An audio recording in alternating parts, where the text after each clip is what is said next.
நீங்க இருக்கிற ப்ரொஃபஷன் ஒண்ணு. ஆனா நீங்க ஆசைப்பட்ட ப்ரொஃபஷன் வேற ஒரு ப்ரொஃபஷன். இத நினைச்சு ஃபீல் பண்ற பர்சனா நீங்க இருந்தீங்கன்னா, உங்களுக்கான வீடியோ தான் இது. 1897ல இங்கிலாந்துல மேரின்னு ஒரு பொண்ணு பிறக்குறாங்க. மிகப்பெரிய மியூசிஷியன் ஆகணுங்கிறது தான் இவரோட கனவு. ஆனா இவங்க அப்பா இறந்துடுறாங்க. அப்பா இறந்த பிறகு குடும்பத்தை வழி நடத்தணுங்கிற பொறுப்பு இவங்களுக்கு இருந்த காரணத்தினால மியூசிஷியன்கிற கனவை கட்டிட்டு ஒரு இங்கிலீஷ் ஸ்கூல் டீச்சரா ஜாயின் பண்றாங்க. ஸ்கூல் டீச்சரா ஜாயின் பண்ண இவங்க அதோட ஸ்டாப் பண்ணல.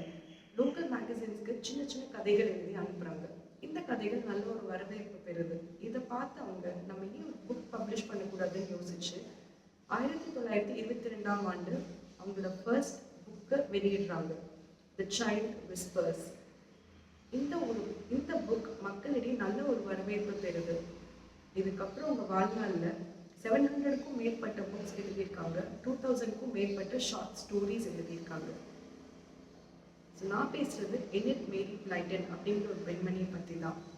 20ஆம் நூற்றாண்டின் மிகச்சிறந்த குழந்தைகளுக்கான கதை எழுத்தாளர் அப்படிங்கிற பேரையும் இவங்க வாங்குறாங்க. இவங்க புக் ஃபேமஸ் 5 சீக்ரெட் 7 இந்த மாதிரி புக்ஸை வாசிக்கிற ஒரு 90s கிட்ஸ் நம்ம பார்க்கவே முடியாது. ஸோ நம்ம ஒரு லைஃப்க்கு பிளான்ஸ் போடுவோம். ஒருவேளை அந்த பிளான் நடக்காமல் வேற ஒரு திசையை நோக்கி செல்கிறது அப்படின்னா அதை நினச்சி ஃபீல் பண்ணாமல் அதை அக்செப்ட் பண்ணிக்கலாம். Because God's plan is always a better plan for us. Thank you.